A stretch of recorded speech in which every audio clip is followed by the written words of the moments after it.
ঢাকা কলেজের দ্বিতীয় এবং তৃতীয় বর্ষ সম্মান শ্রেণীর অনলাইনে ক্লাসে স্বাগত জানাচ্ছি। আমি লুৎফুন নাহার, সহযোগী অধ্যাপক, দর্শন বিভাগ, ঢাকা কলেজ, ঢাকা। সুপ্রিয় শিক্ষার্থীবৃন্দ, গত দিন তোমাদের যে ক্লাসটা নিয়েছিলাম, অর্থাৎ history of western philosophy modern, course নং 201 এবং তৃতীয় বর্ষের জন্য পলিটিক্যাল ফিলসফি কোর্স নং 305 পড়েছিলাম তোমাদের জর্জ উইলিয়াম ফ্রিডরিখ হেগেল।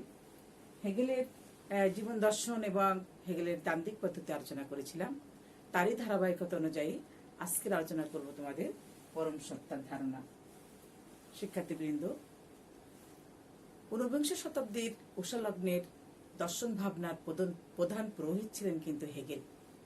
তাই ঊনবিংশ শতাব্দীর জার্মানি তথা ইউরোপের দর্শন চিন্তা হেগেলের চিন্তার আলোকেই উদ্ভাসিত হয়েছিল। কিন্তু তা সত্ত্বেও হেগেলের মতবাদকে আধুনিক সামাজিক রাজনৈতিক তত্ত্বের কাছাকাছি আনার চেষ্টা চলেছে।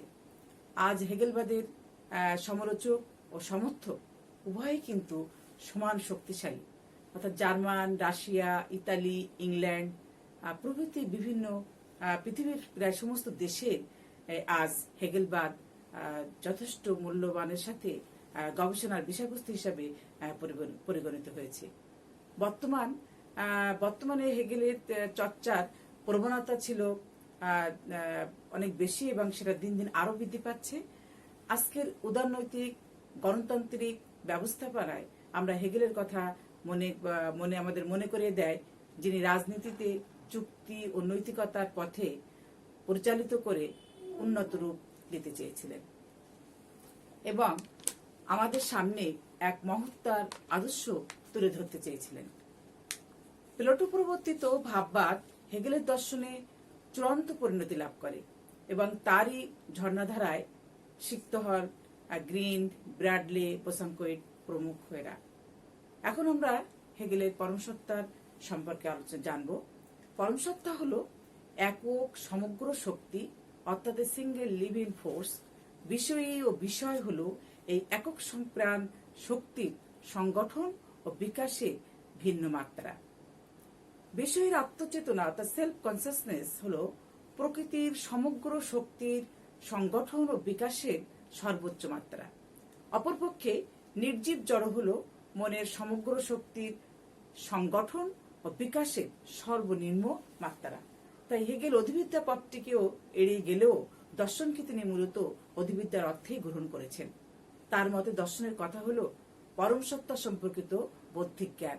সেলিং এর মতে এই পরম সত্তা হলো তাই যা অস্তিমান হওয়ার জন্য বা অস্তিত্বশীল হওয়ার জন্য আমরা ধারণাগম্য হওয়ার জন্য অন্য কিছুর উপর নির্ভরশীল নই। তাই পরম সত্তার স্বনির্ভর সত্তাসার এবং অস্তিত্ব রয়েছে, অর্থাৎ পরম সত্তা হলো স্বয়ম্ভু, যার সত্তাসার ও অস্তিত্বের মধ্যে রয়েছে আবশ্যিক এবং অবিচ্ছেদ্য সম্বন্ধ।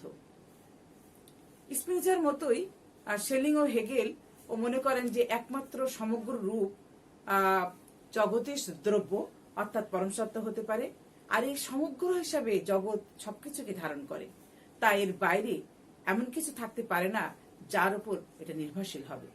সাধারণত মনে করা হয় যে ঈশ্বর, আত্মা ইত্যাদি অতি প্রাকৃতিক সত্তা হলো অধিবিদ্য অনুধ্যানের বিষয়বস্তু, কিন্তু সেলিং ও হেগেলের অধিবিদ্যা অনুযায়ী পরম সত্তা হলো এক সমগ্র, সবকিছু হলো তার অংশমাত্র।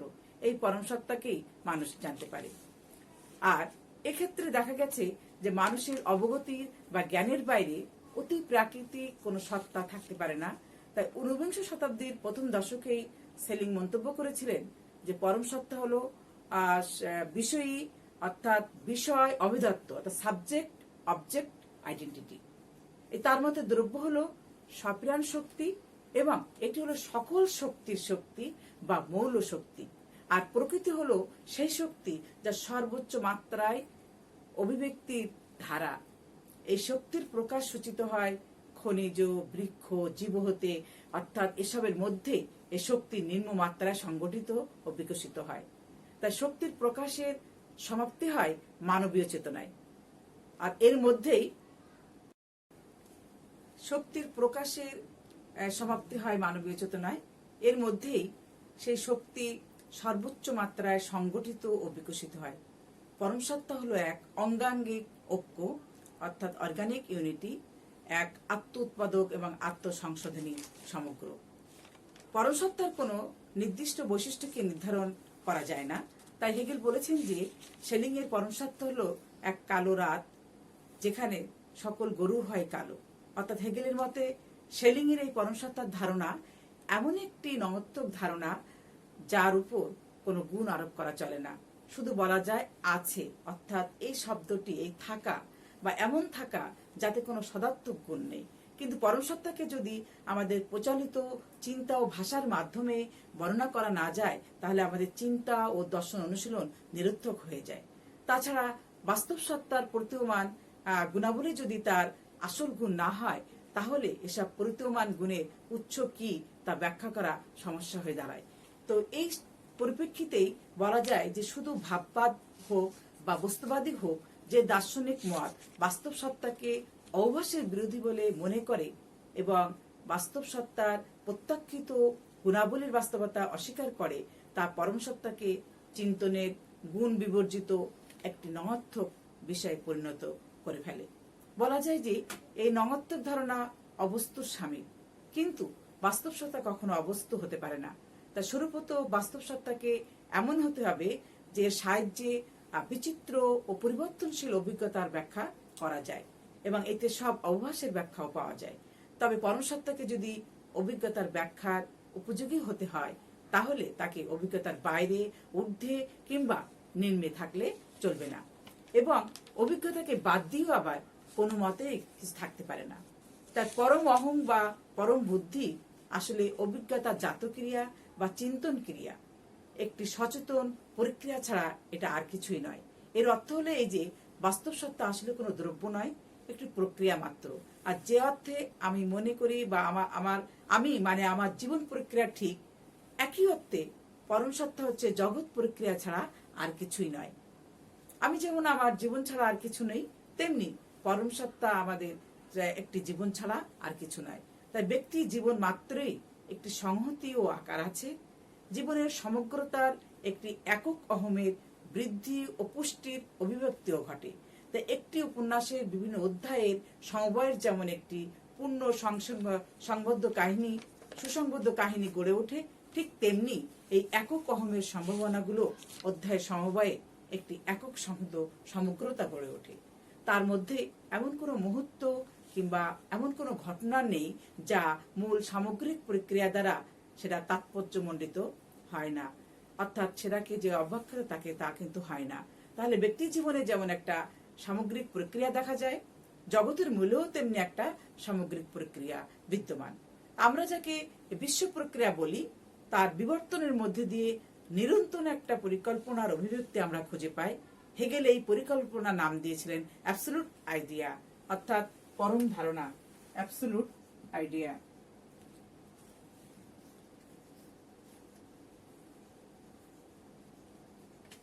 অ্যাবসলিউট আইডিয়া যাকে আমরা বলি পরম ধারণা। এই ধারণা সত্তা বা এই পরম ধারণা বা সত্তা আমরা কিভাবে জানতে পারি? আসলে 1880 দশকে সেলিং এর মত প্রকাশ করেছিলেন যে ধীশক্তিজাত মানে ইন্টেলেকচুয়াল ইনটিউশন, যেটা যার দ্বারা পরম সত্তা সম্পর্কিত জ্ঞান হয়, এবং 1804 সালে হেগেল তার এই অভিমত বর্জন করেন। কিন্তু এ সম্পর্কে তার যুক্তি হলো প্রথমত যে কোনো বস্তু সম্পর্কে ধীশক্তিজাত সংজ্ঞামূলক অন্তর্দৃষ্টি যে সঠিক বা অন্যান্য প্রতিদ্বন্দ্বী অভিমতগুলো যে ভুল, এমন প্রতিপাদন কিন্তু করা যায় না। তো একজন দার্শনিক তার সবকিছুর সঙ্গেই তার একত্রতা অনুভব করতে পারেন, কিন্তু একজন সাধারণ মানুষ কিন্তু সেটা নাও করতে পারেন। দ্বিতীয়ত হচ্ছে কনসেপ্ট।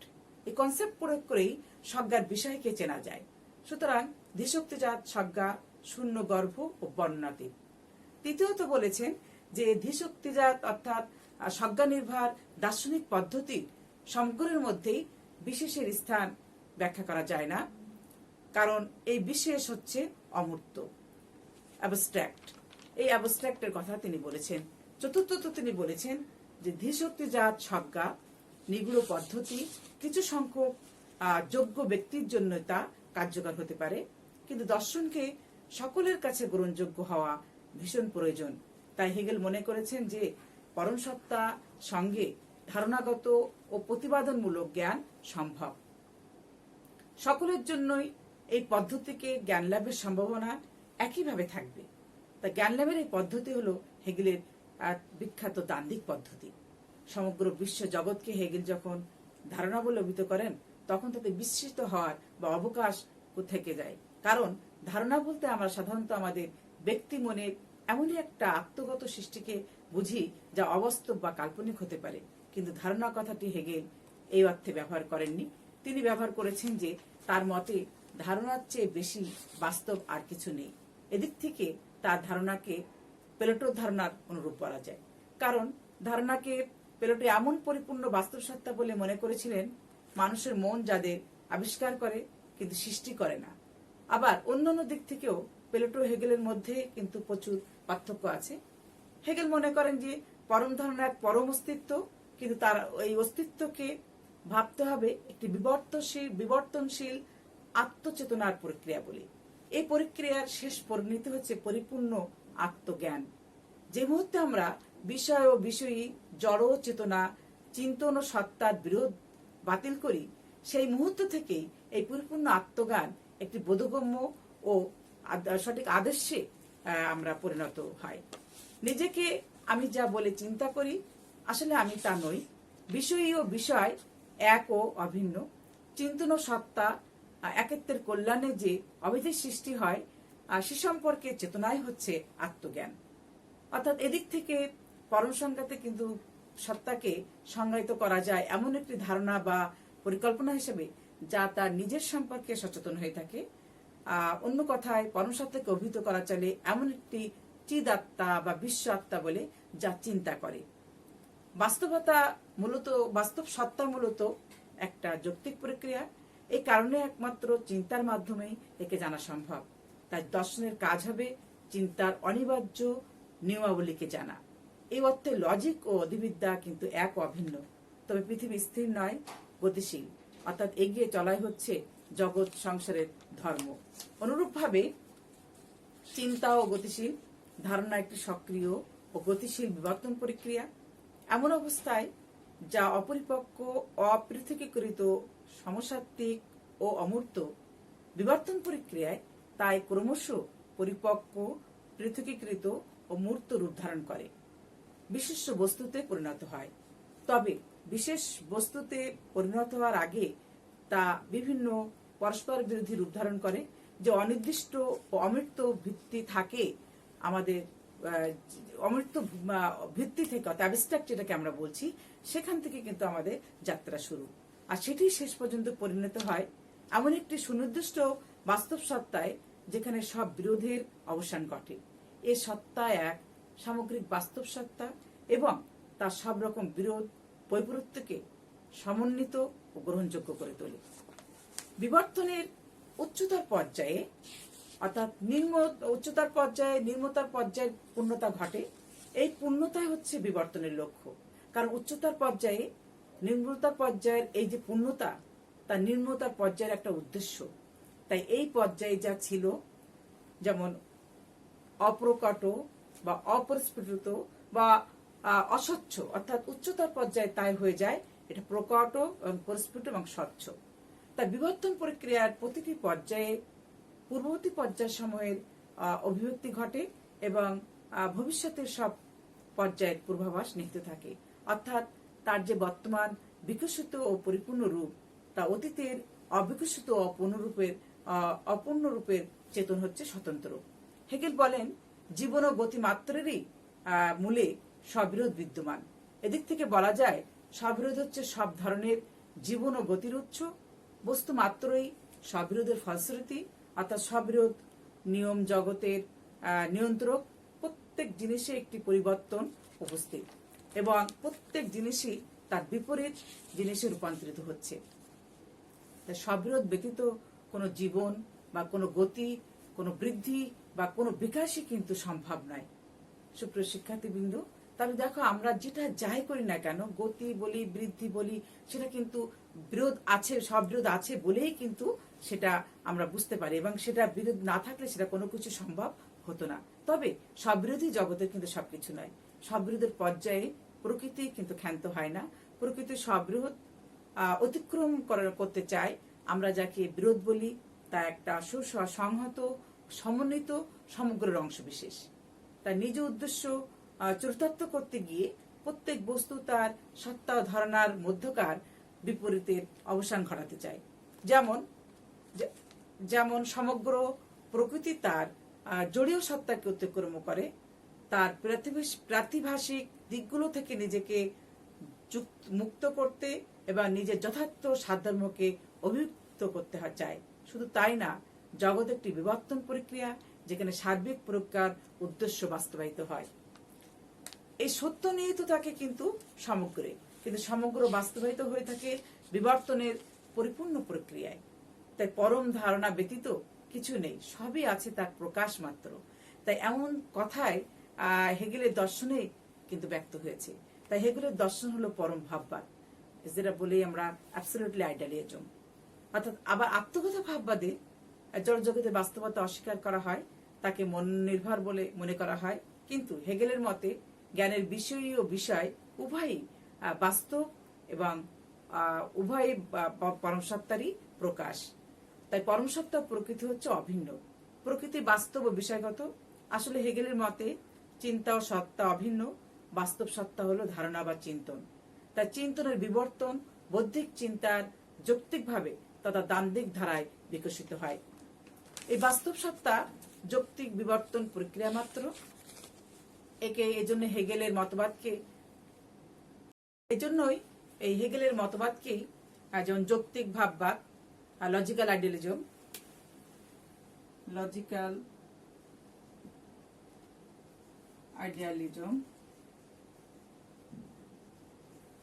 বৌদ্ধিক ভাববাদ অর্থাৎ রেশনাল আইডিয়ালিজম,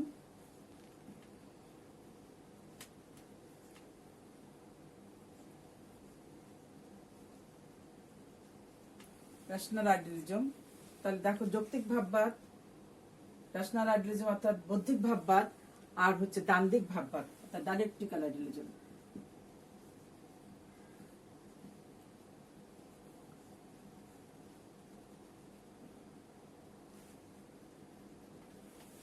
তাহলে এই হেগেলের এই ভাববাদকে তিন ধরনের ভাববাদ বলে বলা হয়। আর যৌক্তিক ভাববাদ, লজিক্যাল আইডিয়ালিজম, বৌদ্ধিক ভাববাদ, রেশনাল আইডিয়ালিজম, আর দ্বান্দ্বিক ভাববাদ, ডায়ালেকটিক্যাল আইডিয়ালিজম ইত্যাদি নামে কিন্তু অভিহিত করা হয়। তাই জগতে অবিভক্ত পরমসত্তাকে কেবল দ্বান্দ্বিক চিন্তন বা যৌক্তিক চিন্তনে জানা যায়। হেগেলের দর্শনের ব্যাখ্যায় যা বাস্তব তাই বৌদ্ধিক, এবং যা বৌদ্ধিক তাই বাস্তব। আর যেটাকে বলা হয় যে whatever is rational is real,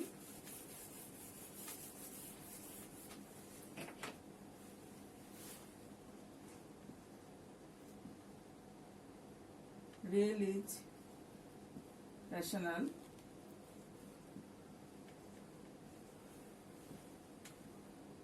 এবং and rational is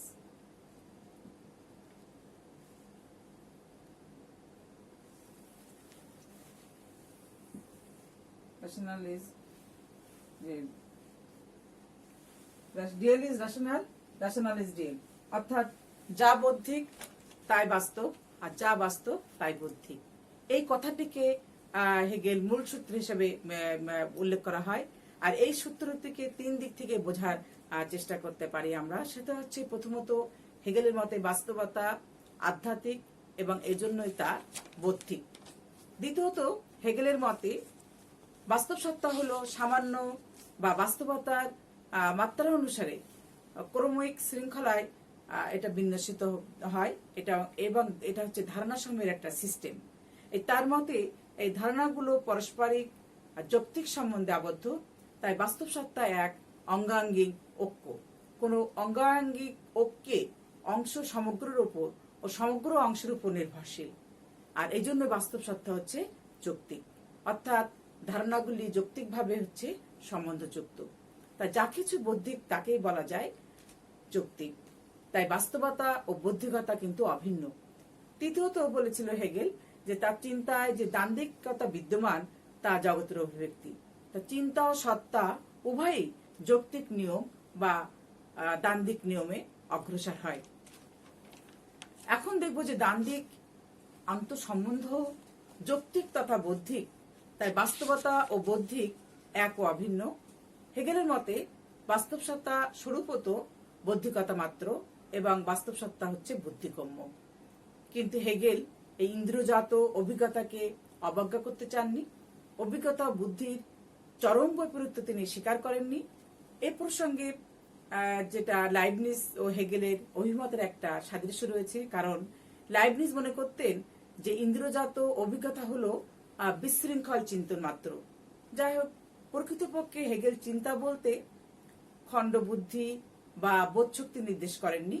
তার মধ্যে হচ্ছে চিন্তা মূর্ত, অর্থাৎ অপরোক্ষ ও সংগঠনমূলক, অর্থাৎ চিন্তা নিজেই তার উপাদান সৃষ্টি করে। তার মতে এই ইন্দ্রিয়জ অভিজ্ঞতা লাভ করাও এক প্রকার চিন্তামূলক সিদ্ধান্ত বা ক্রিয়া। এই অভিজ্ঞতার চিন্তার আত্মবিকাশের একটি স্তর মাত্র। হেগেলের মতে ইন্দ্রিয়জ অভিজ্ঞতা, অভিপ্সা ইত্যাদি সর্ববিধ চেতনায় স্বরূপত চিন্তা। তা চিন্তাই একমাত্র মৌল চেতনা। 1805 থেকে 1846 পর্যন্ত জার্মানিতে হেগেলপন্থী দর্শনের ব্যাপক চর্চা হয়েছিল। এরপর তা যেন আস্তে আস্তে ম্রিয়মাণ হয়ে পড়ে। কিন্তু ইংল্যান্ড ও আমেরিকায় সুধী সমাজে হেগেলের দর্শনের প্রকোপ বেড়ে যায়। তাই ইংল্যান্ডে প্রথমে হেগেলের দর্শনকে সুশৃঙ্খল ভাবে ব্যাখ্যা করেছিলেন জেস স্টার্লিং, অর্থাৎ তার দ্য সিক্রেট অফ হেগেল গ্রন্থে। আর আমেরিকার হেগেলবাদের ব্যাপক প্রকারের প্রচারের হোতা ছিলেন W.T. হ্যারিস। এখন এক্ষেত্রে দেখা গেছে যে ইংল্যান্ডে টমাস গ্রিন হিল এবং ফ্রান্সিস হার্বার্ট ব্র্যাডলি, বোসানকোয়েট প্রমুখ দার্শনিকগণ এবং আমেরিকার জোসিয়া রোয়েস, এরা দর্শনের হেগেল ও ভাববাদে আক্রান্ত হয়েছিল। তাই হেগেলের এই ভাববাদে আক্রান্ত হওয়ার পর এর মধ্যে আরেকজন ছিলেন যে ইতালির বেনেদোতো ক্রোচি এবং জেন্টিলে, এবং এরা হেগেলের দর্শনের প্রভাবে বেশি প্রভাবিত হয়েছিলেন। তখন এই দুই শ্রেণীর উদ্ভব হয়েছিল, ডানপন্থী ও বামপন্থী। তাই হেগেল ও ডানপন্থীরা মনে করতেন যে পরম সত্তা হলো এক স্বয়ংসম্পূর্ণ সিস্টেম, যার সকল পরিবর্তন ও বিকাশই হচ্ছে প্রতিভাস মাত্র। এই জগৎ হলো এক বদ্ধ জগৎ, অর্থাৎ পোলার ইউনিভার্স বলা হয়। অপরপক্ষে এই বামপন্থী হেগেলদের মতে পরম সত্তা হলো এক গতিশীল চিদাত্মা, সক্রিয়তা, পরিবর্তন ও বিকাশ তথা উন্নয়নই হচ্ছে তার লক্ষণ। এক্ষেত্রে দেখা গেছে যে ব্রিটিশ দার্শনিক ম্যাকটেগার্ড আর হেগেলের দ্বন্দ্ব তত্ত্বের ভিত্তিতেই গড়ে তুলেছিলেন এক নতুন ধরনের ভাববাদী দর্শন। ঈশ্বরকে হেগেল আইডিয়া বা ধারণা অবলম্বিত করেছেন। ঈশ্বর বলতে তিনি বুঝেছেন সম্ভাব্য জগৎকে, বিবর্তনের সম্ভাবনার কালবিহীন সমগ্রতাকে। আর এ ধরনের বাস্তবায়িত রূপ হলো মন বা আত্মা। তো ধারণা তার নিজের মধ্যে প্রচ্ছন্নভাবে সে গোটা যৌক্তিক দান্দিক প্রক্রিয়াকে ধারণ করে, যা নিজের জগতে প্রবেশ করে। ধারণা হলো সৃজনী প্রজ্ঞা। এই সৃজনী প্রজ্ঞা এবং তার অনিবার্য বিবর্তনের পঠন পাঠন হলো লজিক। তাই হেগেলের মতে জগৎ অনাদিকাল থেকেই বিদ্যমান। পরমার্থিক মন কখনো নিজেকে প্রকাশ না করে থাকতে পারে না। সেক্ষেত্রে দেখা গেছে যে মানুষের ঈশ্বর বা পরম ধারণাকে বাদ দিয়ে জগৎ অস্তিত্বশীল হতে পারে না। ঈশ্বরকে বাদ দিয়ে জগতের কোনো বাস্তব সত্তা নেই। জগতের যেটুকু বাস্তবতা রয়েছে ঈশ্বরই হচ্ছে তার উৎস। তা আমাদের মনে চিন্তা ও অনুভূতির সৃষ্টি ও বিলয় ঘটে, কিন্তু তাতে যেমন আমাদের মন নিঃশেষ হয়ে যায় না, তেমনি প্রকৃতির বস্তু রাশির উদ্ভব ও বিলয়ের মধ্যে মন উজাড় করে দেয়া যায় না। তাহলে পরম সত্তা শুধু বিবর্তন প্রক্রিয়ার এবং সর্বোপরি মানুষের মনে আত্মসচেতন হয়ে থাকে। তা জগৎ ও মানুষকে বাদ দিয়ে ঈশ্বরের কোনো অর্থ হয় না। ঈশ্বর বলতে হেগেল আগে থেকেই অস্তিত্বশীল এবং কোন সত্তাকে বোঝেননি, কোন অস্তিত্বশীল কোন সত্তাকে বোঝেননি। তিনি বুঝেছেন যে এমন একটা ঈশ্বরকে যিনি এই বিবর্তনের অর্থাৎ স্বাভাবিক নিয়মে মানুষের মনে পরিপূর্ণ আত্মচেতনা অর্জন করে থাকেন। বাকলের মতো হেগেলও কিন্তু একজন ভাববাদী দার্শনিক, কিন্তু তার ভাববাদ হচ্ছে ভিন্ন ধরনের। অর্থাৎ তিনি বাকলে ছিলেন মনে প্রাণে একজন ঈশ্বরবাদী, তার মতে ঈশ্বরই জগৎ সৃষ্টি করেছেন এবং এই সৃষ্টিকে বাদ দিয়ে তার স্বতন্ত্র স্বাধীন অস্তিত্ব রয়েছে। এটা আমাদের অভিজ্ঞতার ধারণাবলীর পরীক্ষা দ্বারা আমরা জানতে পারি। অপরদিকে হেগেল বুদ্ধিবাদী ও সর্বেশ্বরবাদী। তার মতে পরম সত্তা জগতের কিন্তু স্রষ্টা নয়, বরং জগতের আঙ্গিক একত্ব। অর্থাৎ তার মতে জগৎ বাস্তব, যদিও বিভিন্ন দিক ও আগে বিভিন্ন দিক থেকে এর অংশ সমগ্রের একত্রের উপর নির্ভরশীল। দর্শনের আসল কাজ হলো বস্তুর অন্তর্নিহিত প্রজ্ঞাকে, প্রকৃতি ও মনের সাধর্মকে সম্যকভাবে উপলব্ধি করা। তাই বস্তুর অন্তর্নিহিত প্রজ্ঞাকে শুধু দান্দিক ও যৌক্তিক চিন্তার মাধ্যমে জানা যায়, আর এজন্যই দর্শনের যথার্থ জ্ঞান মাত্রই হচ্ছে আমাদের দার্শনিক জ্ঞান।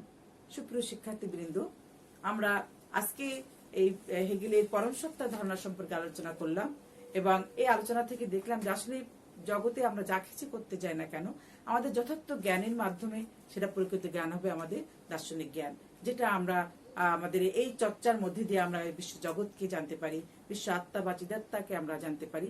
তো আজকে এখানে শেষ করছি, নেক্সট ক্লাসে তোমাদের আলোচনা করব। আল্লাহ হাফেজ।